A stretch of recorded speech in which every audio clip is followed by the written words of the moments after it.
But ಆ ಕರಗದ ಒಳಗೆ ಏನಿರುತ್ತೆ ಅದೆಲ್ಲ ಯಾರು ಅದು ಅಣ್ಣ ಇದ್ರ ಬಗ್ಗೆನೂ ಹೇಳ್ತೀನಿ ಕೇಳ್ರಿ. ಈ ಸ್ವರ್ಗಾರೋಹಣ ಮಾಡ್ಬೇಕಾದಾಗ ನಡ್ಕೊಂಡು ಹೋಗ್ತಾ ಹೋಗ್ತಾ ಹೋಗ್ತಾ ಒಂದು ನಾಯಿನೂ ಹೋಗಿರುತ್ತಂತೆ ಪಾಂಡವರ ಜೊತೆ.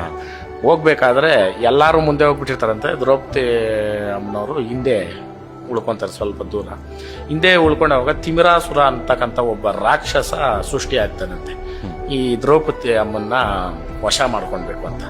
ಅವಾಗ ಈ ತಾಯಿ ತಿರುಗಿ ನೋಡಿದಾಗ ಯಾರೂ ಇರಲ್ಲ. ಯಾರು ಇಲ್ದಿದ್ದವಾಗ ನಾಲ್ಗೆನಲ್ಲಿ ಗಂಟೆ ಪೂಜಾರಿ, ತೋಳುಗಳಲ್ಲಿ ವೀರಕುಮಾರರು, ಈ ತರ ಅವ್ರನ್ನೆಲ್ಲಾರನ್ನು ಸೃಷ್ಟಿ ಮಾಡ್ತಾಳೆ ತಾಯಿ. ಸೃಷ್ಟಿ ಮಾಡಿ ಅವನ್ನ ಸಂಹಾರ ಮಾಡ್ತಾಳೆ. ಅವನು ಒಂದು ತೊಟ್ಟು ರಕ್ತ ಬಿದ್ರು ಇನ್ನೊಂದು ಇವನಾಗ್ತಾ ಇದ್ದಂತೆ ರಾಕ್ಷಸ.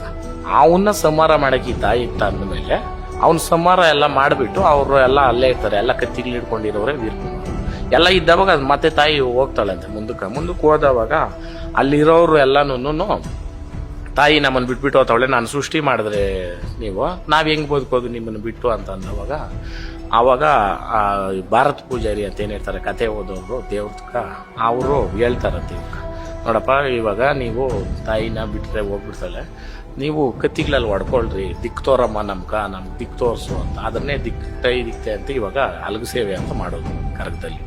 ಹಂಗ ಮಾಡ್ಬೇಕಾದ್ರೆ ತಾಯಿ ಅವ್ರಕ ಹೇಳ್ತಾಳೆ, ಚೈತ್ರ ಹುಣ್ಣಿಮೆ ದಿವಸ ವರ್ಷದಲ್ಲಿ 3 ದಿನ ನಾನು ಬಂದು ನಿಮ್ಮ ಜೊತೆ ಇರ್ತೀನಿ ಅಂದವಾಗ ಆ ತಾಯಿ ರೂಪ ಹೆಂಗಿರುತ್ತೆ ಅಂದ್ರೆ ಬೆಂಕಿ. ದ್ರೌಪದಿ ಅಂತಂದ್ರೆ ಬೆಂಕಿ ಅಯ್ಯಮ್ಮ. ಬೆಂಕಿನ ಜನ ನೋಡಕ್ಕಾಗಲ್ಲ, ಬೆಂಕಿನ ತಟ್ಕೊಳಕ್ಕಾಗಲ್ಲಮ್ಮ. ನಾವು ನಿನ್ನ ಮಲ್ಲಿಗೆ ಹೂವನಲ್ಲಿ ಹಾಕಿ ನಿಮ್ಮನ್ನ ನೋಡ್ತೀವಿ ಅಂತ. ಹೌದು, ಆ ತಾಯಿನ ಆ ಮಲ್ಲಿಗೆ ಹೂವದಲ್ಲಿ ರೂಪದಲ್ಲಿ ಇವತ್ತು ಕರಗ ಅಂತ ಮಾಡೋದು. ಬಟ್ ಆ ಕರಗದ ಒಳಗೆ ಏನಿರುತ್ತೆ ಅದೆಲ್ಲ ಯಾರು ಅದು ಅಣ್ಣ ಇದ್ರ ಬಗ್ಗೆನೂ ಹೇಳ್ತೀನಿ ಕೇಳ್ರಿ. ಈ ಕರಗದ ಒಳಗಡೆ ಏನೈತೆ ಅದು ಏನು ಅಂತ ಅಂದ್ರೆ ನಮ್ಮ ಈ ಸಮುದಾಯದಲ್ಲಿ ದೊಡ್ಡವರು ಗುರುಗಳು ಹೇಳಿರೋದೇನಂತಂದ್ರೆ ಕೇಳ್ದವ್ರ ವಂಶನೂ ಇರಲ್ಲ, ಹೇಳ್ದವನ್ ವಂಶನೂ ಇರಲ್ಲ ಅಂತ. ಅದರಲ್ಲಿ ಉಪ್ಪಲ್ಲಿ ಪ್ರಮಾಣ ಮಾಡಿಸ್ತಾರೆ ಕರಗ ಹೊರತಕ್ಕಂಥ ಪೂಜಾರಿಗ. ನೀನಕ ಈ ತಾಯಿ ಬೇಕಾ, ನಿನಗೆ ಜೀವನ ಬೇಕಾ ಅಂತಂದ್ರೆ ಅವನು ಉಪ್ಪಿನಲ್ಲಿ ಪ್ರಮಾಣ ಮಾಡ್ತಾನೆ, ನನಗೆ ಈ ತಾಯಿನೇ ಬೇಕು ಅಂತ ಪ್ರಮಾಣ ಮಾಡಿ ಮುಂದಕ್ಕೆ ಹೋಗೋದು ಅಲ್ಲಿ ಸಂಪ್ರದಾಯ. ಈಗ ಕರಗ ಹೊರಬೇಕಂದ್ರೂ ಕೂಡ ಅದು ಪ್ರಾಕ್ಟೀಸ್ ಇರಬೇಕು. ಹೌದಣ್ಣ, ಅದರಲ್ಲಿ ನೀತಿ ನಿಯಮ ಅನ್ನೋದೈತೆ. ಮದುವೆ ಆಗಿರ್ಬೇಕು, ಆಮೇಲೆ ಅದನ್ನ ದಿನಾನು ಆ ತಾಯಿ ಸೇವೆ ಮಾಡಬೇಕು. ಮೇನ್ ಆ ತಾಯಿ ಒಲಿಬೇಕು.